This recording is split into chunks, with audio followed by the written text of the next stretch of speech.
Bonjour à tous et bienvenue à cette table ronde que je suis ravie d'animer autour d'un sujet qui aujourd'hui est autour des lèvres de tout le monde et toutes les entreprises et particulièrement les TPE-PME. C'est un projet IA, de l'intelligence artificielle. Comment est-ce que je l'intègre au sein de ma société et comment je la mets en œuvre avec des actions pratiques, pragmatiques, avec un business model associé et quelles sont ses conséquences et les actions qu'il faut mettre en face. Alors je me présente, je suis Magali Germont, je suis co-dirigeante chez Adelia, je suis responsable d'un pôle data stratégie qui allie IA et éthique.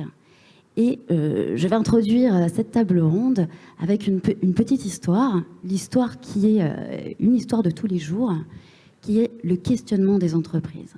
Donc aujourd'hui, toutes les entreprises que je rencontre et qui viennent justement vers moi pour réfléchir à la stratégie à mettre en place de son entreprise se posent la question de l'intelligence artificielle. Est-ce que je dois faire de l'intelligence artificielle ? Est-ce qu'il faut faire de l'intelligence artificielle pour faire de l'intelligence artificielle ? On a parlé de la transformation digitale de la société, des entreprises. On se rend compte aujourd'hui qu'avec la crise Covid, il y a eu en effet une accélération des process et de cette transformation digitale et que toute filière confondue ou toute taille d'entreprise confondue a été confrontée à cette digitalisation. Mais la question, c'est est-ce que digitalisation signifie intelligence artificielle ? Plus loin encore, est-ce que je dois aller vers de l'intelligence artificielle pour rendre mon entreprise plus performante, plus concurrentielle ? C'est des vraies questions qui se posent. Et du coup, face à ce qu'on peut mettre derrière ce mot intelligence artificielle, il y a des vraies questions de démystification. Comment j'intègre ? Est-ce que posséder de la data, est-ce que la valorisation de la donnée amène forcément à de l'intelligence artificielle ou pas ? Et comment, du coup, je réfléchis à mettre en œuvre ces projets d'intelligence artificielle. Donc, aujourd'hui, j'ai autour de la table des experts qui vont partager cette table ronde, mais surtout ce débat autour, en effet, proposer des solutions, voire des réflexions vraiment pragmatiques sur comment mettre en œuvre un projet d'intelligence artificielle et surtout que ce projet soit mené à bien, que ce soit une réussite. Parce que réfléchir, se dire oui, je vais intégrer l'IA, on en est tous à l'état de réflexion, mais aller jusqu'au bout de la démarche et faire en sorte que cette démarche soit un succès, quelles sont les clés pour justement arriver à ce succès ? Alors je vais laisser les invités se présenter en commençant par ma gauche, par Jérôme Béranger. Donc, bonjour à tous. Donc, je me présente Jérôme Béranger. Je suis le CEO d'Adelia, donc la même société du coup que Magali.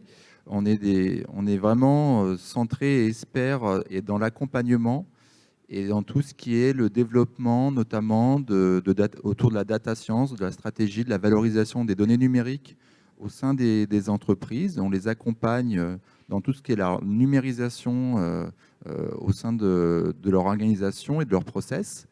Et en plus, nous sommes reconnus pour avoir développé aussi toutes des grilles d'analyse, d'évaluation éthique, des outils d'auto-évaluation éthique, notamment de suivi pour les entreprises, pour justement s'assurer que tout ce qu'ils font au sein de leur numérisation soit éthiquement acceptable. Et on a aussi développé un label qui s'appelle Label Adel, qui permet aussi comme tiers de confiance, qui permet aussi de s'assurer en externe que tel ou tel projet numérique soit éthiquement acceptable pour les utilisateurs autant que pour la société. Et on est dans une acculturation vraiment dans cet esprit-là. Juste pour finir, j'ai aussi une deuxième casquette où je suis chercheur associé à l'INSERM, au CERPOP, qui est juste à côté, qui est voisin d'ici, dans toutes ces réflexions, notamment sur l'éthique appliquée au numérique, sur tout ce qui est les big data, mais aussi l'intelligence artificielle, la blockchain et tout ce qui est les systèmes d'information. Voilà. Bonjour à tous. Du coup, moi, je suis Pierre-Nicolas Tiffreau, je suis le cofondateur et CTO de la startup Pixelia. Donc, on est une startup toulousaine et nous, on développe des outils pour les entreprises qui veulent faire de l'intelligence artificielle, pour les aider justement à développer leurs projets, les mettre en application et arriver à maintenir tout le cycle de vie des algorithmes pendant toute la durée des projets de manière efficace. Bonjour, et je suis Antoine Couret. Donc j'ai aussi deux casquettes en fait, comme Jérôme. Je suis à la fois président du Hub Francia, qui est une association qui fédère les écosystèmes de l'IA côté IA opérationnel, donc plutôt entre grands groupes, start-up et académiques, et justement pour favoriser le déploiement de projets IA en production et de façon industrielle. Et puis, je suis également président d'une start-up qui s'appelle Alea, qui est à Paris, mais on a également un établissement à Toulouse, et qui propose une plateforme justement d'ingestion de données, de traitement, et très orientée sur la mise en production des projets d'IA. Mais on y reviendra juste derrière. Alors absolument, merci beaucoup. Alors ma première question, elle va être pour Pierre-Nicolas. Aujourd'hui, on sait qu'on est dans une économie en pleine transformation digitale, que les entreprises ont tous entrepris leur fameuse course vers l'IA, toujours plus d'IA, sans toujours savoir vraiment jusqu'où ça va aboutir. Et on commençait à intégrer dans leur modèle de plus en plus de projets. Mais il est lourd de constater que malheureusement, plus de 50% de ces projets n'aboutissent pas. Donc, on se rend compte qu'il y a beaucoup de prototypage. Il y a des POC, comme on dit. Mais ces fameux POC ne sont pas mis en production. Selon vous, pourquoi ? Donc, bon, pour les non-anglophones, du coup, POC, donc pour preuve de concept, effectivement, l'autre mot pour prototype. Il y a plusieurs raisons à ça. Déjà parce que l'IA demande des compétences particulières. Donc, on va avoir des équipes vraiment data, donc que ce soit data scientist, data engineer, des équipes aussi plutôt IT, donc tourner tout ce qui va être DevOps, développeurs, etc. Et il y a aussi une partie qui est en fait l'initialisation des projets, elle vient quand même d'un besoin business, donc il va y avoir des gens qui doivent comprendre le problème marché, le problème business et comment est-ce qu'on va le résoudre avec des algorithmes d'IA. Et le problème, c'est que on va souvent arriver à prototyper quelque chose pour un problème en particulier. Malheureusement, ça demande des compétences qui sont complètement hautes pour justement le mettre en production. C'est pour ça qu'il y a des gens qui se spécialisent du coup dans la mise en production de modèles et qui en fait beaucoup plus dur aujourd'hui que le développement de prototypes, qui est quelque chose qui est devenu assez facile, parce qu'il y a énormément de labos de recherche dans le monde qui s'évertuent à mettre en open source leurs projets de recherche, des modèles toujours plus performants. Donc le challenge n'est plus là. Il est vraiment sur comment mettre à l'échelle, mettre en production et pouvoir servir les modèles d'IA pour avoir un retour sur investissement réellement business. Ce qui demande un peu du coup aussi de compréhension vraiment métier, de voir où est-ce qu'on va aller chercher ce ROI, ce retour sur investissement et comment est-ce qu'on l'optimise. Alors, on entend en effet toute cette difficulté de passer donc, du prototypage à l'industrialisation. C'est un peu dans ce secteur, Antoine, que vous proposez un accompagnement justement pour améliorer ce passage du prototype à l'industrialisation des projets d'IA. Et pour ça, vous proposez des solutions clés en main. Qu'est-ce qu'on appelle une solution clé en main ? Et en quoi une solution clé en main peut justement démystifier et déverrouiller ces freins qui sont encore quand même présents dans les mentalités des chefs d'entreprise et des dirigeants quant à l'intégration de l'IA dans leur stratégie économique.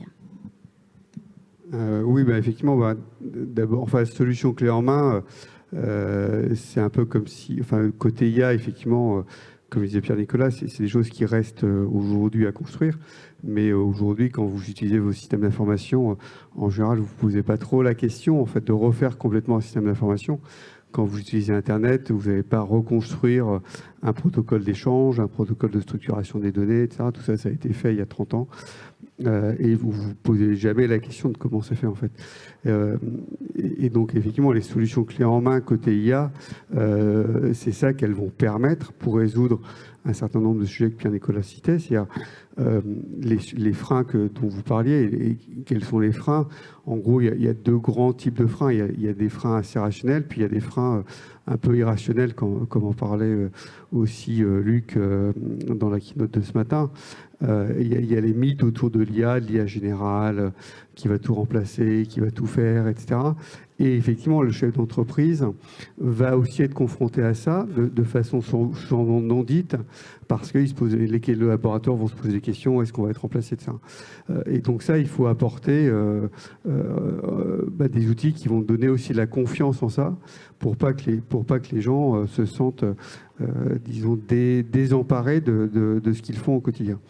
Et puis il y a les sujets plus rationnels qui sont c'est bien, j'ai fait des POC, j'ai fait des XP, ça donne des trucs, mais in fine, comment je passe en prod et comment je passe. Alors pourquoi passer en production? Si on prend quelques chiffres, aujourd'hui, je vais vous en donner 3. Donc aujourd'hui, il y a 9 dirigeants sur 10 qui ont envie d'aller vers l'intelligence artificielle. Il y en a aussi 9 sur 10 qui ne savent pas comment y aller. Et en revanche, ceux qui y sont allés, disons qui sont passés POC, expérimentation à mise en production, ont un niveau d'efficacité, enfin en gros, ils ont une rentabilité et une performance qui est 3 fois supérieure aux autres. Donc ça, c'est pas moi qui les invente, hein, c'est une étude d'Accenture d'il y a 2 ans. En fait, oui, ça va être fin 2019. Donc pourquoi en fait? Parce que pour passer en production, ça a posé plein de questions alors, il y a tous les sujets d'IA, mais en fait, les sujets d'IA, pour passer en production des projets d'IA, c'est entre 15 et 20% du sujet. 80% du sujet, c'est majoritairement des sujets informatiques et des sujets in fine de confiance. C'est des sujets de est-ce que je vais avoir la performance, est-ce que performance informatique, performance métier, est-ce que les ROI que j'ai vus sur des petits POC, en fait, ça va marcher à grande échelle aussi, est-ce que quand je passe à l'échelle, je ne vais pas avoir besoin de, je ne sais plus combien il disait, mais 440 gigawatts pour gérer mon truc avec une centrale nucléaire qui je dois coller, etc. Donc c'est tous ces sujets-là, tous les sujets aussi autour de la sécurité, parce que quand vous passez en production, tant que vous faites un POC, vous pouvez prendre un set de données, limite le mettre sur votre ordinateur et faire tourner les modèles, ça marche très bien. Quand vous voulez le passer en production, il faut se connecter aux sources de données, il faut que les sources de données soient intègres, intègres en amont, qu'elles soient intègres durant toute la chaîne de traitement, intègres en aval, etc. Et donc tous ces logiques, alors les mots en général, c'est gouvernance, traçabilité, on peut parler d'éthique également dans la gouvernance, c'est-à-dire que s'assurer que les gens qui vont manipuler la donnée, utiliser les algos et tout ça le font de façon éthique, etc. Et puis se vient après les sujets potentiellement de souveraineté ou d'indépendance économique. Voilà, si vous l'avez vu il n'y a pas très longtemps, en ce moment il y a pas mal d'évolutions dans le monde du retail, des produits de grande consommation, sur l'IA. Assez curieusement, puisque ça a été annoncé cet été, des entreprises comme Carrefour, LVMH vont plutôt prendre des solutions aujourd'hui chez Google plutôt que chez Amazon. Vous comprendrez aisément pourquoi. Le fait que LVMH ou Carrefour n'ait pas forcément envie que Amazon puisse comprendre la façon dont ils gèrent leurs données. Donc, en fait, tous ces passages en production, c'est-à-dire quand vous voulez avoir un gain économique maximum au sein de l'entreprise, il va y avoir des sujets de complexité informatique qui doivent être résolus.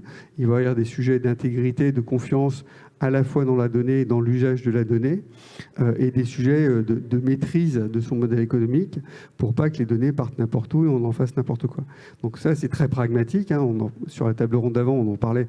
Il y a évidemment autour de ça tous les sujets plus institutionnels de gouvernance, d'éthique, de RGPD, du DGA en ce moment en discussion à l'Europe, des travaux autour de l'éthique et de la donnée au GPAI et donc au Global Partnership on AI. Donc c'est des sujets qui sont à la fois très institutionnels au monde mondial, mais in fine, qui sont aussi très pragmatiques au quotidien sur pourquoi un chef d'entreprise va avoir envie de passer ou a peur de passer à ce sujet-là. Et donc, effectivement, pour ces passages en production, qui, j'espère que vous l'aurez à peu près compris, ont une certaine complexité, des solutions clés en main, elles ne vont pas faire le truc à la place du chef d'entreprise, elles ne vont pas faire les algorithmes ou même les solutions à la place des collaborateurs de l'entreprise, qui soient côté IT, data scientist ou qui soient côté métier. En revanche, elles vont résoudre tout ce qui est en dessous, donc faire en sorte que les fondations de la maison soient propres, que la maison est sécurisée. Et donc, en gros, vous avez un système d'information qui va pouvoir intégrer de l'IA de façon à peu près confiante. Alors, merci beaucoup. Justement, reparlons de cette confiance. En effet, elle a été évoquée à la table ronde précédente. On est tous conscients qu'il y a cette fameuse future réglementation qui va encourager une IA plus éthique et plus responsable, et qui nous amène aussi à nous poser des questions autour de l'encadrement et du suivi dans le temps de ces intelligences artificielles, tout en gardant un contrôle humain. Comment pensez-vous que cela puisse être possible, Jérôme? Et selon vous, quelles actions pragmatiques pouvons-nous mettre en œuvre pour garder ce contrôle? C'est sûr que c'est une question que de plus en plus d'entreprises se posent actuellement, parce qu'on a vu déjà il y a quelques années avec l'arrivée du RGPD comment les entreprises s'étaient imposées du coup, et comment en interne ils devaient se mettre en ordre de marche pour rendre applicable finalement ce RGPD et rentrer dans les clauses et les normes en fait et les exigences que le RGPD exerçait. Donc qu'est-ce qu'ils ont fait à ce moment-là? C'est un énorme marché qui s'est développé avec notamment les cabinets juridiques qui ont proposé des offres justement d'accompagnement pour faire en sorte que l'entreprise soit RGPD compliante. Donc, si on se projette dans le temps, dans 1 an ou dans 2 ans, avec l'arrivée ce sera peut-être un RGPD bis, mais en tout cas centré non pas sur la protection des données numériques, mais sur une IA, une intelligence artificielle à la fois éthique et digne de confiance. Donc là, on est toujours de la donnée, mais encore plus sur le système algorithmique, etc. Et là se pose un vrai problème actuellement, en se disant comment les entreprises vont pouvoir, quand on va leur imposer ce cadre-là, vont pouvoir répondre aux exigences et aux attentes justement de ce nouveau cadre européen qui va arriver, cette nouvelle régulation, qui est vraiment importante. J'avais été auditionné, je m'en rappelle, juste avant la promulgation du RGPD en termes de loi, il y a 3 ans ou 4 ans par l'Assemblée nationale, comme expert, en disant qu'est-ce que vous pensez du RGPD. Je leur disais, vous pouvez être RGPD compliant, mais pas éthique. Parce que le RGPD, finalement, d'un point de vue projet numérique, parce que le RGPD, c'est très focalisé et très centré sur la donnée, sur la protection des données, mais sur l'algorithme et sur les usages qu'on en fait, pas du tout.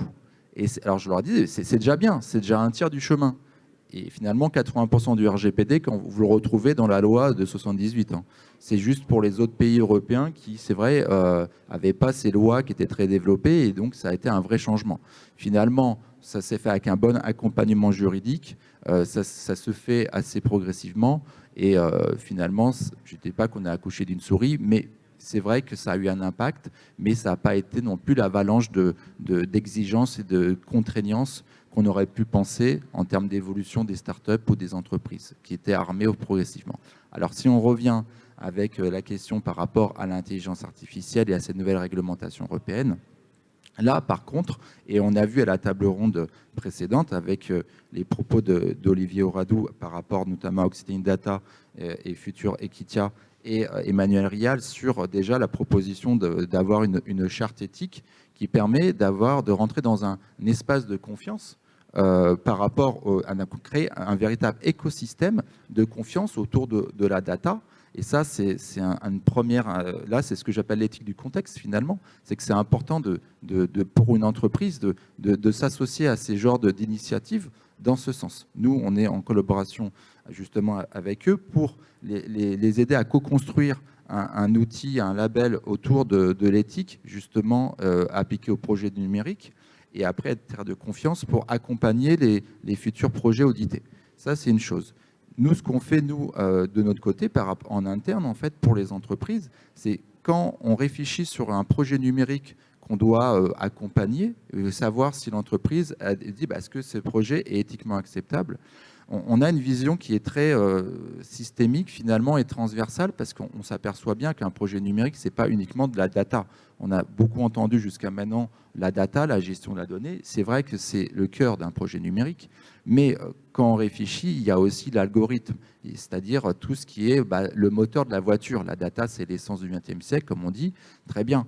Mais si vous avez la donnée la plus propre du monde, c'est important, c'est la base. Mais si le moteur est défaillant, la voiture elle va être défaillante pour l'utilisateur. Donc l'un ne va pas sans l'autre. Il faut avoir une vision transversale, c'est ça qui est toute l'importance aussi par rapport à ce règlement européen, mais aussi pour les entreprises. C'est que ça va être une vision vraiment systémique, c'est-à-dire que dedans, tout est entremêlé et interagit. C'est dans un projet numérique, il y a les datas, on en a parlé. Il y a l'algorithme qui va exploiter les datas. Ça, c'est une chose. Il y a aussi le système. C'est ce que j'appelle l'éthique des systèmes. C'est le système, l'ergonomie du système d'information, les interfaces, le design, comment c'est fait. Parce que vous pouvez avoir la voiture la plus belle, la plus propre du monde, le moteur le moins défaillant. Si les fonctionnalités ne sont pas ergonomiques par rapport à l'utilisateur, au chauffeur, on va mal utiliser la voiture. Donc ça, l'un ne va pas sans l'autre. Puis il y a aussi le contexte. C'est-à-dire qu'on voit bien, on a parlé de Stop Covid tout à l'heure. On voit bien qu'un Stop Covid ou anti-Covid, suivant la valeur d'usage et le contexte, que ce soit en pleine crise économique, sociale et sanitaire, n'a pas la même portée, le même usage que si c'est avant, après, etc. Mais il y a aussi le contexte religieux, économique, informatique, réglementaire. Et tout ça, ça interagit dans le cycle de vie, finalement, d'une application intelligente au sein de la société et encore plus dans une entreprise. Donc il faut prendre en compte aussi ces paramètres-là. Deux autres aussi critères à prendre en compte dans un projet numérique, c'est tout ce qu'on appelle l'éthique des pratiques, c'est-à-dire l'usage qu'on en fait, la finalité autour du projet numérique. On le voit bien, on pourrait avoir la voiture la plus parfaite du monde. Si vous êtes un ambulancier, vous voulez sauver des vies, vous allez aller vite avec votre voiture pour l'emmener très vite à l'hôpital. Vous êtes un terroriste, vous écrasez des gens. Mais vous voyez bien, donc la valeur d'usage et la finalité est très importante. Et enfin, l'éthique des décisions. On a parlé tout à l'heure, Luc Julia en a parlé, que pour lui, une IA, c'est actuellement encore un outil, finalement, une aide à la décision. C'est une béquille pour une personne pour mieux marcher. Et c'est l'intelligence augmentée, si je paraphrase ce qu'il disait. La décision est capitale. C'est associé à la régulation, à la responsabilité de la personne et de l'utilisateur. Donc on le voit, toute cette éthique-là, qu'on retrouve aussi dans le futur règlement européen, c'est fondamental d'avoir une vision d'ensemble transversale. Et les entreprises, pour bien intégrer et rendre applicable ça, doivent s'armer d'une politique, d'une régulation, alors de plus en plus, il y a des éthiciens qui rentrent au sein des entreprises. Il y a des départements de l'éthique qui est séparé du juridique, parce qu'à l'heure actuelle, beaucoup faisaient que le département dans les grands groupes juridiques faisait aussi compliance et l'éthique de l'entreprise. Et progressivement, ils s'aperçoivent que finalement, c'est très voisin et c'est complémentaire, mais c'est différent. Et donc, du coup, ils créent carrément un département dans cette optique-là, et qui développe toute une politique autour de ça. Et pour finir là-dessus, ce qui est important de se dire, c'est que c'est bien d'avoir des audits systémiques, mais il faut avoir une vision de suivi. Et ça, c'est très important parce qu'on l'a dit tout à l'heure, une IA, ou en fait un système auto-apprenant, on va dire, évolue aussi dans le temps en fonction des cycles, les données numériques qu'on va l'alimenter. Et donc, vous pouvez faire un audit à l'instant T plus 2, si vous ne faites pas des tests algorithmiques pour vérifier qu'il n'y a pas les biais ne vont pas s'amplifier ou pas, vous voyez bien que les finalités même peuvent évoluer. C'est cette fameuse boîte noire qui évolue aussi dans le temps. Et le but, c'est, comme l'a très bien dit soit Philippe Besse, soit Luc Julia, c'est faire des tests au niveau de l'interprétabilité, de l'explicabilité d'un algorithme dans le temps, faire des tests de robustesse, de qualité des données, d'intégrité des données, faire des tests aussi de discrimination sociale, mais aussi de discrimination autre, de biais qui peuvent arriver. Et ça, la vie d'un développement de l'IA vous imaginez bien qu'elle évolue dans le temps, elle est en interaction avec son écosystème d'ensemble, et c'est tout ça qu'il faut prendre en compte pour une entreprise. Donc on l'entend. Ouais, j'ai une question pour rebondir sur ce que disait Antoine tout à l'heure. Donc il y a finalement très peu de dirigeants aujourd'hui qui arrivent vraiment à avoir un retour sur investissement avec les algorithmes d'IA. Les outils clés en main sont un peu là justement pour, en fait, comme il y a énormément de coûts cachés sur des choses, voilà, quand on fait un prototype, on ne se rend pas compte de toutes les étapes qu'on va avoir après, ces outils permettent d'y répondre, etc. Mais du coup, là, vous venez d'énoncer énormément de sujets liés un peu à l'éthique, notamment autour des algorithmes, aussi de la donnée, de la gouvernance, etc. Est-ce qu'avec autant de sujets à traiter, et aujourd'hui si peu de personnes qui arrivent vraiment à tirer un ROI, ça ne va pas... étouffer un peu en fait les projets d'IA, et deuxièmement, comment est-ce que tout ça s'inscrit aussi dans ces outils clés en main pour fluidifier en fait le développement, sachant que ce qu'on essaye d'augmenter, c'est la délivrabilité des modèles, c'est le fait quand même d'arriver à performer à un moment donné. Comment est-ce qu'on arrive à conjuguer ça aujourd'hui ? Alors, pour répondre, c'est une très bonne question, parce que c'est une question que beaucoup se posent en tant qu'entrepreneur ou entreprise qui développe une plateforme. C'est se dire finalement déjà, c'est que si vous le faites, c'est ce qu'on appelle l'approche de Ethics by Design. Dès la conception d'un projet, si on y incorpore dès le début des préconisations et des réglementations éthiques et des mesures éthiques, finalement, peut-être que à l'instant T, on perd un peu de temps par rapport à en faire rien, mais on en gagne tellement sur la durée, finalement, que c'est quelque chose qui est vraiment bénéfique, finalement, pour le concepteur de l'outil. Et surtout, c'est la confiance que vous développez par rapport à vos clients et à la société qui sont de plus en plus demandeurs. Je prends un exemple, une même table ronde ou même des congrès qui associaient l'éthique au digital, il y a encore 3-4 ans, je vous assure, ça n'existait pas. C'est-à-dire que moi, en 2009-2012, j'ai fait ma thèse en médecine là-dessus. On me fermait la porte, je passais par la fenêtre. Et j'étais la dernière heure du congrès. Et désormais, les choses ont évolué dans ce sens-là. Pourquoi ? Pas parce que j'ai développé plus d'articles scientifiques pour faire connaître. C'est surtout que, tout simplement, la société s'est accaparée le sujet pour une raison très simple. C'est qu'il y a encore 3, 4, 5 ans, on n'avait pas digéré une nouvelle technologie, que ce soit la blockchain, que ce soit même l'IA, il n'y avait pas de cas d'usage pragmatique. On ne voyait pas trop l'intérêt de se dire comment ça peut intégrer mon quotidien et impacter mon quotidien. Et de plus en plus, on le voit vers les publicités, vers les objets, même sur le marché qu'on fait, les voitures autonomes, le train autonome, on en a parlé tout à l'heure qui va arriver, que là maintenant, on a digéré ce que c'était, on voit comment ça va aller, dans quel sens ça va. Et donc forcément, on doit se dire, ah attention, on devient méfiant, qu'est-ce qu'on va faire maintenant ? Et donc du coup, c'est là où il y a une vraie prise de conscience aussi. J'avais fait, il y a 3 ans, une présentation sur ce sujet-là au MEDEF à Paris, et donc devant tous les dirigeants, enfin une partie des grands dirigeants de grands groupes. Et donc je me suis dit, je vais me faire complètement allumer par les entrepreneurs qui vont même pas comprendre la logique et l'intérêt pour eux de leur raconter ça. Et en fait, j'ai été agréablement surpris en me disant, il me disait, mais monsieur Béranger, la valeur éthique et d'usage est devenue une valeur économique pour nous. S'il n'y a pas ce lien de confiance, et il n'y a pas alors, ça rentre aussi, ça intègre dans les process de la RSE, la responsabilité sociale des entreprises de plus en plus, et c'est tellement transversal que ça implique à la fois la com interne, la com externe, la compliance, le réglementaire, le juridique, le numérique, et c'est souvent associé d'ailleurs au COMEX. Et c'est ça que ça devient un intérêt. Donc c'est vrai qu'il faut avoir... Alors c'est sûr qu'une start-up va être beaucoup moins armée et équipée. Ils n'ont pas le temps, puis ils ont très peu de personnes compétentes finalement. Donc souvent, ils vont sous-traiter. Et nous c'est ce qu'on essaye de proposer, c'est des plateformes d'évaluation éthique, auto-d'évaluation éthique en interne, qui permet justement aux entreprises de s'acculturer et d'avoir un outil en interne pour suivre leurs projets. Mais c'est sûr que ça va prendre du temps aussi pour que ça se développe, parce que forcément, toutes les entreprises ne sont pas dimensionnées et armées à la même échelle les unes avec les autres.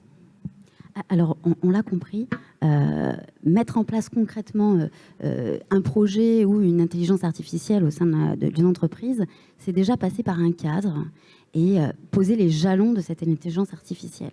Ça a été dit aussi précédemment, il faut revenir un petit peu aussi à l'état de responsabilité pour que ce projet soit en effet un succès. Alors si maintenant, de manière beaucoup plus concrète, on se dit, si demain, moi, je dois encourager une entreprise à intégrer une gouvernance justement par la donnée, quelles seront alors les conséquences humaines et organisationnelles à prévoir et à anticiper pour ces entreprises? Si j'intègre donc de l'IA, qu'est-ce que je dois anticiper? Aujourd'hui, pour rebondir à ce que disait Jérôme, effectivement, le fait que les RGPD arrivent fait souvent arriver dans les entreprises des postes de CDO. Donc peut-être que les postes de Chief Digital ou de Chief Data Officer, peut-être que les CDO vont devenir CDIO, donc Chief Data Usage Officer, qui permet évidemment d'aller jusqu'au bout. Après, je ne partage pas forcément tout sur ces sujets-là. Je pense que les deux sujets sont importants, c'est-à-dire à la fois l'éthique et la performance. En revanche, la question, c'est dans quel ordre on les met. Aujourd'hui, les boîtes américaines ont plutôt tendance à mettre performance first et éthique by the way. Les entreprises européennes ont plutôt intérêt, ils ont tendance à mettre éthique first, mais parfois la performance arrive un peu tard. Donc je suis peut-être un petit peu cash, mais je vais vous donner deux exemples. Au moment de la RGPD, il y a eu notamment beaucoup de discussions autour des données de géolocalisation, de la collecte en réel de ces données-là, etc.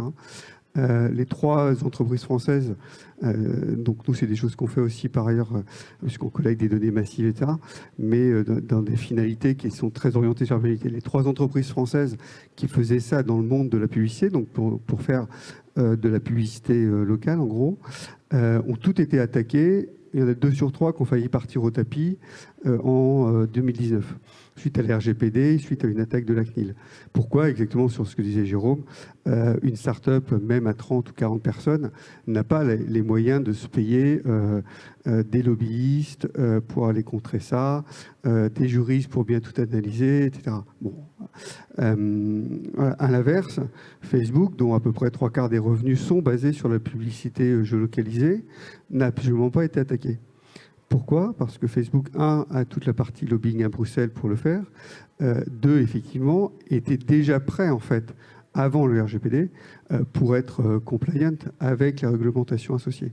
Et donc, c'est pour ça, dans les sujets de pourquoi un chef d'entreprise doit y aller et qu'est-ce qu'il faut mettre en place, il faut... Moi, je suis très usage-centric, en fait. C'est-à-dire qu'un chef d'entreprise va aller vers ça si il va à la fin avoir de la performance et avoir de l'utilité pour son entreprise, pour ses collaborateurs, pour ses produits, etc. Le deuxième exemple que je vous donne, c'est aujourd'hui, vous utilisez tous LinkedIn, Netflix, Amazon, vous avez de la recommandation produit, vous avez de la recommandation réseau, vous avez de la recommandation de films, etc. Vous ne posez absolument pas la question de ce qu'il y a derrière, vous ne posez absolument pas la question de comment c'est fait, etc. En revanche, il y a de l'intelligence artificielle partout.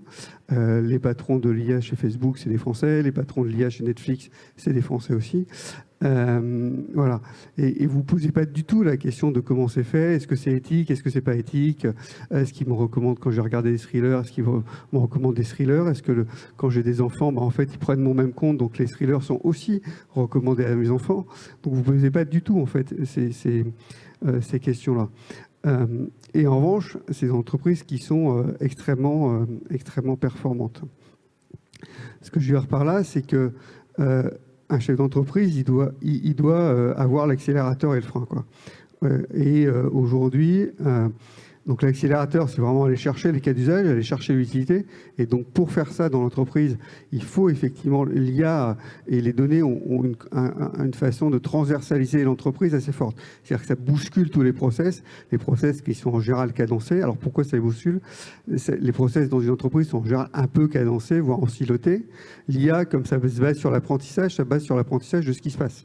Et donc, en fait, ça va prendre le truc qui est à la fin, donc le dernier process, et ça va dire, tiens, on le remet au début pour pouvoir s'améliorer. Donc, forcément, ça transversalise tout.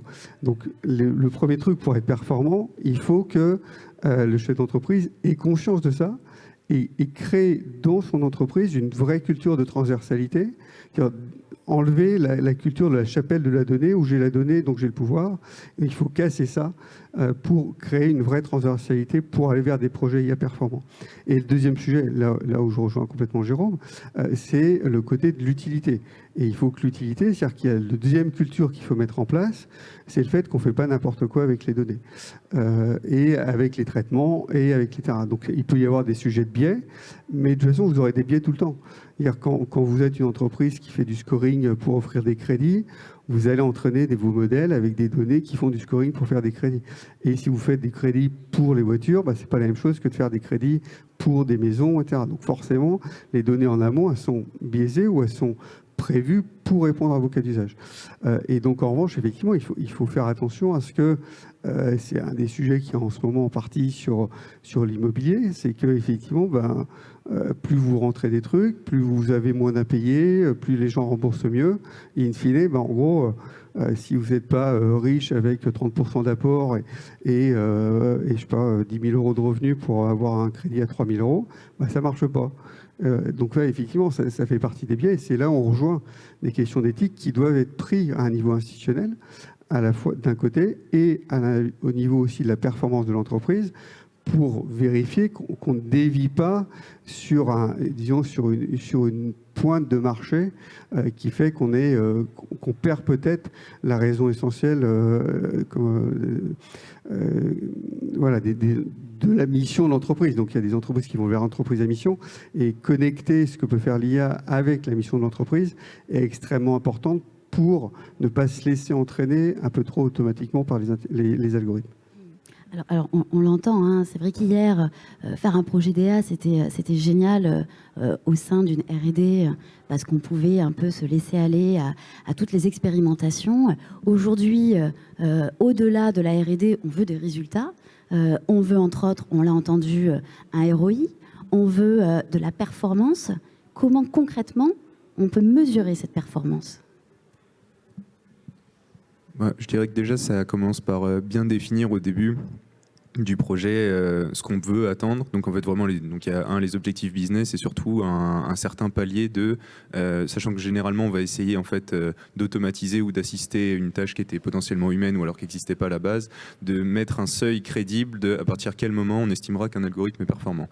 Ce qui est souvent très mal fait par les entreprises qui veulent juste en fait 100% de performance, ce qui est complètement inatteignable, même 95%, des fois c'est très dur. Donc il faut déjà bien mettre ça au début du projet. Et ensuite, donc l'IA, c'est quelque chose qui était vraiment très itératif. Donc en fait, il va juste falloir avoir déjà les outils pour pouvoir itérer correctement, rapidement, faire le plus d'expériences possible et avoir des personnes qui sont généralement les data scientists, du coup, qui vont analyser ces résultats et essayer en fait de diriger soit le besoin en nouvelles données, soit le besoin en nouvelles sources d'algorithmes ou en nouveaux avis d'experts métiers, parce que donc toutes ces données, en fait, il faut bien aussi les nettoyer, les annoter, etc. Et en fait, c'est lui qui va un peu, qui va devoir driver ces décisions et ces nouvelles actions pour augmenter la performance des algorithmes. Et ensuite, une fois que si on arrive justement à un prototype ou alors à déployer quelque chose qui est du coup user-facing, donc qui va être vraiment utilisé dans la vraie vie, c'est là où il faudra par contre vraiment monitorer, mesurer. Donc il y a énormément de choses à mesurer. Il y a déjà les performances, est-ce que ça marche, mais aussi les biais, ce qui est en fait le plus important, parce que c'est ça qui va finalement justifier est-ce que l'algorithme est viable pour la suite si on a trop de biais, en tout cas avec les données actuelles, quelles sont les nouvelles données qu'il faut qu'on aille collecter, est-ce que c'est vraiment compliant avec justement la mission de l'entreprise, les lois aussi européennes, françaises, peu importe, et ce qu'on veut vraiment faire, quoi. Alors peut-être pour compléter justement tes propos, pour de la performance, ce qui est important, et on le voit nous au quotidien avec les entreprises, c'est déjà, dès la conception d'une application intelligente, c'est de mettre autour de la table toute une équipe pluridisciplinaire, où dedans, il y a des data scientists, des data analystes déjà, mais aussi les développeurs, aussi le réglementaire, le juriste, aussi le corps de métier qui va être l'utilisateur, avoir fait au préalable, même quand on a une projection de qu'est-ce qu'on veut faire, pourquoi, comment, dans quel sens, dans quelle finalité. Eh ben, il faut aussi analyser l'impact que ça va avoir sur l'utilisateur, sur le citoyen, forcément. Et tout ça va contribuer progressivement à créer l'outil le vrai outil qu'on veut, spécifique, qui soit pertinent et performant. Donc ça touche autant la donnée numérique qui va être alimentée en données d'entrée, mais aussi la donnée de sortie, savoir quelle donnée de sortie est pertinente, qu'est-ce qu'on en veut, qu'est-ce qu'on va en faire, comment on va l'utiliser, quelle décision on va prendre en fonction de tout ça. Et ça c'est comme vous l'avez très bien dit tous les deux, c'est un peu l'implication de chaque maillon de la chaîne de l'entreprise. Et c'est ça aussi la complexité d'une IA, c'est-à-dire que la conception met du temps, mais à la fin, finalement, c'est un gain de temps, de performance et de productivité. Mais pour cela, il faut impliquer un maximum de personnes. On en a parlé aussi. Pour moi, la valeur éthique n'est pas du tout dissociée, finalement, ou à mettre en contraste avec la valeur de performance. C'est un accompagnement, ça peut être de la performance encadrée, finalement. Mais après, tout vient à quel moment, où on met les forces et l'énergie. On peut le faire en parallèle si on a la chance d'avoir plusieurs acteurs ou compétences en interne pour le faire. Mais c'est vrai qu'en soi, il faut avoir vraiment une vision transversale, ça c'est clair. Et moi, je prends un exemple aussi de contexte. C'est-à-dire, ça m'est arrivé de faire un audit pour une mission d'accompagnement pour un grand groupe d'assurance. Et ils voulaient développer tout ce qui était l'activité de valorisation de leurs données. Donc par rapport à un projet d'IA qu'ils avaient mis en place, ils disaient, bah ouais, on a plein de jeux de données, mais finalement, on ne sait pas trop comment les analyser, on ne sait pas trop, c'est pas très pertinent, c'est pas trop, on va un peu dans le vague, quoi. Alors ils me disent, je ne comprends pas, on a pourtant embauché des data scientists qui venaient de l'école, mais qui connaissaient pas le milieu de l'assurance. Et ils nous ont fait plein de modèles, plein d'analyses autour de nos données, mais ce n'était pas du tout pertinent parce qu'ils ne comprenaient pas notre secteur. Alors, nous, ce qu'on a fait, c'est qu'on avait fait le raisonnement inverse. Je fais, bah, écoutez, maintenant, ce qu'on va faire, c'est qu'on va prendre des salariés qui sont assureurs chez vous et on va les former pendant 6 mois aux méthodes et aux outils de la data science. Et là, après, ils vont revenir. Donc, ils sont revenus après avoir fait toute leur formation, entre guillemets. Et là, par contre, ils ont réussi à analyser leurs données parce qu'ils avaient incorporé à la base leur écosystème. C'est ça qui est important aussi, c'est qu'on peut faire plein d'IA qui sont génériques, mais le problème, c'est que c'est vraiment le contexte qui fait que comment on le rend applicable. Et que ça soit dans le monde de l'assurance, dans le monde de la finance, dans le monde de l'aérospatiale, l'aéronautique ou de la santé, ben, on s'aperçoit que peut-être 80% des enjeux et des risques éthiques des biais sont identiques. Mais il y a 20% de contexte. Et ces 20%, ils sont fondamentaux. Et si on n'a pas une très bonne connaissance du secteur d'activité, du métier, de ce que vos clients veulent vraiment, eh ben, ces 20% risquent de tout pénaliser, tout un projet. Et notamment donc, la performance. Et ça, c'est très important de le prendre en compte dès le début du développement. Bien. Antoine ? Je ne vais pas forcément redire la même chose, mais les deux points qui ont été cités sont hyper importants. La grosse réussite du passage en production, outre toute la mamaille technique qu'il faut mettre en dessous, c'est le démarrage du projet. C'est-à-dire à la fois définir les indicateurs de performance et pourquoi je vais considérer que j'ai réussi le projet. Parce que l'IA, ça permet effectivement soit d'automatiser, donc ça va être des gains de temps, des gains de ressources, etc. Soit ça va permettre de faire des meilleurs matchings ou d'optimiser. Voilà. Et bien définir au démarrage les indicateurs de performance, de pourquoi ça va être un succès. D'abord, ça permet de mieux aller chercher les types de données qu'on veut aller chercher. Et donc de ne pas se perdre dans les analyses, comme le disait Jérôme. Quand on a plein de données, plein d'algos, en fait, on peut se perdre. En fait. On peut faire n'importe quoi. Donc ça, c'est le premier point, c'est au démarrage du projet, définir en fait qu'est-ce que je vais optimiser, quel KPI je vais prendre pour mesurer ça. Il n'en faut pas 50. Hein. En général, ça finit entre 1 et 3 maximum, parce qu'au moins c'est mesurable. Et ça, c'est hyper important. Et le deuxième truc, c'est pour les trouver. Le plus dur, c'est de les trouver, en fait. Et pour les trouver, c'est ce que disait Jérôme. Pour les trouver, en fait, c'est une combinaison entre les gens qui connaissent le sujet, donc les gens qui sont côté business, côté métier, et les gens qui connaissent la data et les algos. Parce que les gens qui ne connaissent la data et les algos, si on ne les guide pas, ils vont aller un peu n'importe où. Même si c'est des hommes, ils sont plus intelligents que les IA et tout ça, il n'y a pas de problème, sauf que s'ils ne connaissent rien au métier, quoi. en général. Et donc, si la rencontre ne se fait pas entre les deux, en fait, ça ne marche pas non plus, quoi. Et donc, il faut vraiment comprendre ces processus métiers pour trouver les meilleurs indicateurs. Et donc, voilà, si vous combinez en amont du projet, trouver les 1, 2, max 3 indicateurs de performance, plus le fait que ces indicateurs aient été trouvés à la fois entre des gens métiers et des gens data qui parlent, là c'est un bon combo gagnant quand même pour avoir à la fin un projet avec un bon ROI. Oui.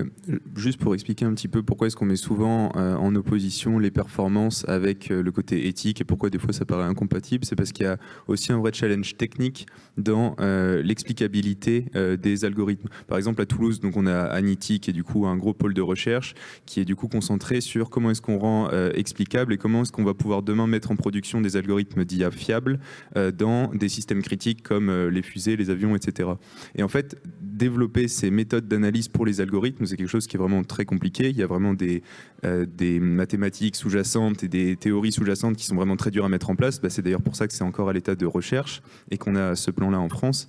Et c'est aussi ces choses-là en fait qui ont tendance aujourd'hui, donc il y a quelques techniques d'explicabilité d'algorithmes qui existent, qui ont tendance généralement à faire diminuer la performance des algorithmes qui étaient utilisés avant, voire rendre incompatibles en fait certains algorithmes avec les méthodes d'analyse. C'est pour ça qu'on met souvent en confrontation les deux termes. Maintenant, il y a énormément de recherches qui sont faites et c'est aussi pour ça qu'au-delà du conseil, aussi de la gouvernance et de mettre tous les acteurs autour de la table, demain il va aussi falloir, et c'est des choses qui n'existent pas forcément aujourd'hui, des outils techniques qui pourront rentrer dans tous les outils qu'on utilise pour vraiment intégrer en fait l'éthique dans tout le design du projet et aussi le développement du projet. Jérôme? Oui. Non. Donc, on l'a bien entendu, il y a un cadre, il y a toute une organisation et la question de l'éthique est au centre. Mais alors, bon, moi, j'aimerais reporter le débat plutôt autour des freins. Alors, nous, on fait partie, on est partenaire d'une étude de l'Observatoire Maturité Data qui auditionne des entreprises pour savoir où est-ce qu'elles en sont justement de leur maturité. Maturité Data dit aussi intégration d'intelligence artificielle.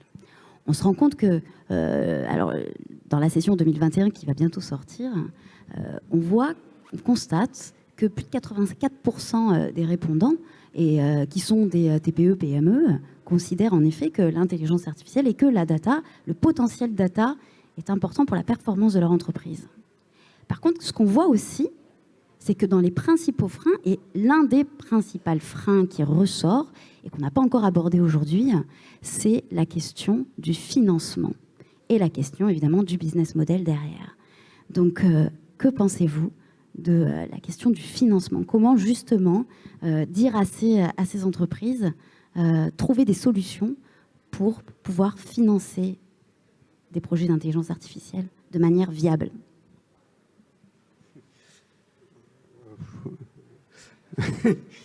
Tu veux que je commence? Vas-y, si tu veux. Non, mais là-dessus, ce que j'entends à chaque fois, c'est qu'à la fois, quand vous développez une application intelligente, ce qui revient à chaque fois, c'est se dire, ce qui est important, c'est se dire, OK, la performance, mais c'est vendre le produit en disant, est-ce que cette application, elle répond à deux choses? Est-ce qu'elle répond aux attentes des citoyens ou de mes clients et aussi aux exigences des utilisateurs en interne, en tant que salarié et autres. Et quand vous avez cette dualité, finalement, vous pouvez associer ça aussi à des financements parce que ça démontre aussi tout l'intérêt, la légitimité de développer tel ou tel produit. C'est aussi se dire, finalement, vous voyez, moi j'ai développé une plateforme qui permet on parlait souvent, on bosse nous avec les ressources humaines forcément parce qu'il y a de plus en plus d'applications qui se développent, de plateformes pour trier d'un point de vue automatique les CV par des reconnaissances sémantiques et après par les mots-clés que la personne intègre dans la plateforme. Il dit là dans tel mot-clé, moi ça me permet de sélectionner sur 200 CV, j'en ai 20 ou 30. Même si ce n'est pas la décision finale, en tout cas, ça permet de raccourcir tout le process d'un recrutement qui est sur des fois 5-6 tours d'entretien. Et là, ça réduit à peut-être à 5 tours d'entretien le de 7. Et donc, c'est aussi ça, je pense que quand moi, si j'ai une casquette d'investisseur, je vais regarder en disant, OK, est-ce que cette application, elle existe, est-ce qu'il y a de la concurrence, est-ce qu'elle est novatrice, et que finalement, est-ce que ça va me faire un gain de temps ou de performance sur un secteur qui n'est pas du tout numérisé dans un process. Et donc, du coup, il y a une vraie valeur marchande là-dessus. Donc, le financement, après, ça se passe comme ça. Si je refinis en disant, nous, il y a des startups qui viennent en nous disant, bon, vous voyez, on a une plateforme, et puis on ne sait pas si elle est performante, on pense, mais on ne sait pas si on a fait les choses bien.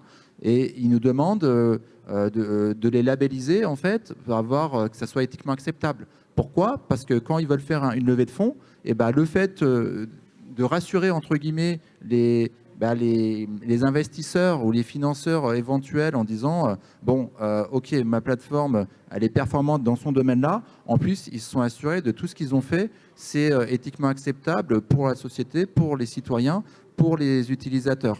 Donc, je pense que c'est un micmac d'un peu de tout ça qui fait qu'on arrive à trouver des financements et de la pertinence dans le financement, quoi. Antoine ? Oui,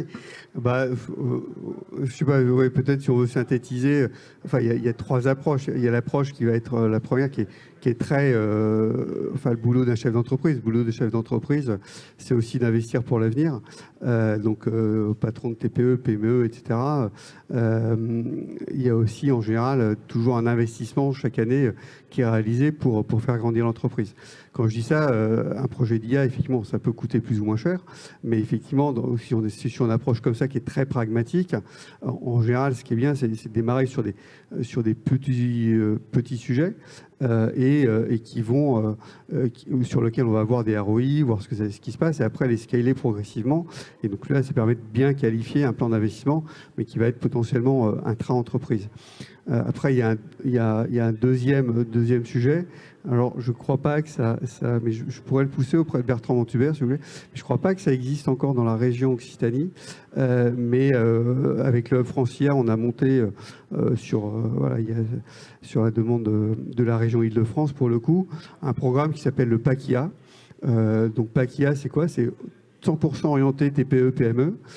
Et c'est un projet qui est enveloppe 40 000 €, financé à 50% par la région.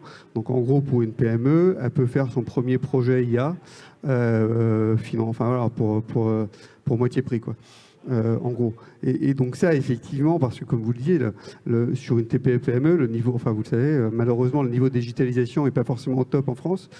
Donc déjà, il faut détecter les PME qui sont à peu près, qui sont déjà digitalisées, qui ont déjà des données, etc. Donc ça, dans ce truc-là, ça permet d'avoir un premier diagnostic, un premier état des lieux.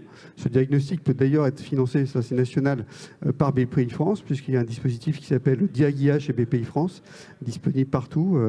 Donc ça finance un diagnostic jusqu'à 10 000 € de mémoire. Donc ça, c'est aussi un truc qui est bien pour les TPE-PME. À la fin, en plus, vous avez un diagnostic, donc ça permet de choisir les investissements pour l'année prochaine. Et puis l'étape d'après, c'est de pouvoir faire un projet. Alors, j'essaierai de pousser le truc dans la région Occitanie, pour les premiers projets IA à 50%. Et puis le troisième, parce que in fine, faire une vraie transformation potentiellement à la fois numérique et à la fois vers l'intelligence artificielle, structurer les données, tout ça, ça peut être effectivement assez lourd. Donc là, après, il y a tous les dispositifs de financement. Dans le cadre de France Relance, il y a quand même énormément de dispositifs, soit sectoriels, qui sont disponibles dans l'aéronautique, dans le nucléaire, dans l'aérospatial. Il y a des très gros projets qui sont portés chez Equitia, dont un a été signé la semaine dernière autour des données spatiales avec le CNES, avec DAWEX, etc. Donc ça, c'est des projets plus conséquents, mais dans lesquels des PME ont tout intérêt à pouvoir s'immiscer. Tu parlais d'Anity, il y a aussi les projets qui sont faits avec l'IRT Systemix autour de la certification. Moi, je ne suis pas trop explicabilité, mais je suis plutôt certification qui peut, y compris qui intègre notamment aussi la partie éthique pour les sujets qui concernent de l'éthique. Voilà, donc après, il y a des programmes de financement comme ça qui sont beaucoup plus gros, qui vont permettre de financer des projets qui peuvent être de l'ordre de quelques centaines de milliers d'euros pour des programmes régionaux jusqu'à plusieurs millions d'euros, disons entre 4 et 10 millions d'euros pour des programmes nationaux, donc soit très sectoriels, soit très orientés sur des thématiques. Il y a typiquement sur les sujets là un programme qui s'appelle appel à projet à mutualisation des données pour l'intelligence artificielle. Donc, c'est plateforme numérique. C'est un appel à projet dans la transformation de filière qui est porté par BPI France, qui permet de financer pour les startups, ça peut aller jusqu'à 45%, voire 60% s'il y a du reversement en open source. Donc là, qui va permettre d'aller chercher des budgets très conséquents pour financer des produits et des projets d'intelligence artificielle avec de la mutualisation de données. Donc, qui va en plus transversaliser potentiellement au sein d'une filière des acteurs ensemble. Donc, il peut y avoir des grands groupes, des académiques, comme les Super Labos à Toulouse, enfin, chez Anity, chez RT Systemix, et puis des PME. Donc ça aussi, c'est des frappes au croix et des programmes qui vont associer des startups plutôt côté IA et des PME ou des startups plutôt côté métier, que ce soit côté aéronautique, spatial, côté IoT, puisqu'il y a aussi un très beau pôle IoT ici, ou côté cyber. Nous, l'entité qu'on a à Toulouse, c'est justement autour de la cyber. Tout le monde dit la cyber, c'est hyper tech, donc ils connaissent soit l'IA. Non, les deux mondes cyber et IA sont extrêmement éloignés. La plupart des plus belles boîtes IA en France, en général, plafonnent à 2 data scientists. Donc, autant vous dire qu'ils ne sont pas encore au top sur l'IA. Aléa sera aussi au campus cyber qui est à la Défense, mais le sujet de la cyber et de l'IA est un gros sujet et les rapprocher les deux mondes est très conséquent. Voilà, tout ça pour synthétiser en gros 3. Un financement propre, c'est le boulot du chef d'entreprise. 2, la partie plutôt accompagnement premier projet. Et 3, pour les plus matures, aller vers des programmes de financement plutôt collaboratifs qui permettent quand même d'avoir des financements de l'ordre d'un... on peut monter à 1 million, 2 millions, voire 5 millions pour certains projets. Sans compter après, je ne vais pas parce que là on parlait plutôt TPE, PME, mais après il y a toutes les aides européennes, mais même dans les aides européennes, il y a typiquement les projets FEDER dans lesquels les PME peuvent, et qui sont aussi disponibles en Occitanie, dans lesquels les PME peuvent, et qui vont financer des projets pareils de quelques centaines de milliers d'euros. Donc ça, c'est aussi très intéressant. Merci beaucoup pour cet éclairage, en effet, de tous les dispositifs qui existent. Bon, malheureusement, nous sommes rattrapés. Parce que j'en ai fait la pub, mais je ne suis pas du tout public. Donc, j'ai aucune action ni chez BPI France, ni à la région. Je suis 100% privé. Donc. Non, mais c'est intéressant de toujours partager parce que c'est vrai que souvent, c'est par méconnaissance. Les peurs s'installent, on ne veut pas y aller, on a peur d'y aller parce qu'on ne sait pas ce qui existe. Donc, il est toujours bon de se faire un petit récapitulatif et de rappeler, évidemment, qu'en effet, tout est opportun aujourd'hui pour intégrer des projets d'intelligence artificielle chez soi. Bon, j'espère que vous l'aurez compris. L'heure nous rattrape. On arrive à la fin de cette table ronde. Est-ce que parmi vous, il y a des gens qui auraient des questions? C'est maintenant. Eh bien, parfait, c'est que c'était absolument clair. Un tout petit complément sur les peurs que tu citais. Dans ces peurs, il y a effectivement la connaissance et 2, le fait de monter les projets. Et là-dedans, c'est un sujet dont on peut parler aussi avec Olivier, mais je pense qu'il y a peut-être un intérêt à construire des choses avec Equitia. Et par ailleurs, le Hub Francia, qui est national aussi, on accompagne le fait de monter ce genre de projet, d'éclairer sur les aides possibles, etc. On ne connaît pas toutes les aides dans toutes les régions, mais en tout cas, on accompagne ça et potentiellement, peut-être qu'on peut monter des choses avec Equitia ici pour simplifier ça. Pardon. Non. Merci beaucoup, Antoine. Merci à vous 3 pour vos interventions. Et bien, je vous souhaite à tous un bon appétit puisque c'est l'heure du déjeuner et une pause. Ah, nous avons un intervenant surprise. Oui, je me fais le porte-parole d'Edouard, président de la mêlée que vous connaissez tous, pour vous remercier. Déjà, je pense qu'on peut les applaudir. Merci à vous 4. Merci pour l'animation, Magali. Merci, Olivier. Et vous rappeler qu'après un petit temps pour se sustenter, la journée n'est pas finie. Vous allez avoir de nouvelles belles rencontres cet après-midi. On va pouvoir parler de médias et de fake news. C'est un peu d'actualité. On va pouvoir parler, vous allez avoir également une belle table ronde sur le spatial et le numérique avec la présence de Philippe Baptiste, président du CNES. On va parler de Siri et d'amour, Siri et SIRI, vous m'avez précisé. Et puis, une dernière, ça s'est effacé, une table ronde à 17h45 que je vous invite à suivre sur souveraineté numérique, cybermenace, sobrement intitulée « La Troisième Guerre mondiale est-elle déclarée ?» en présence d'intervenants de renom. Donc voilà, restez là, profitez, c'est pour vous et merci encore d'avoir été là. Merci à vous.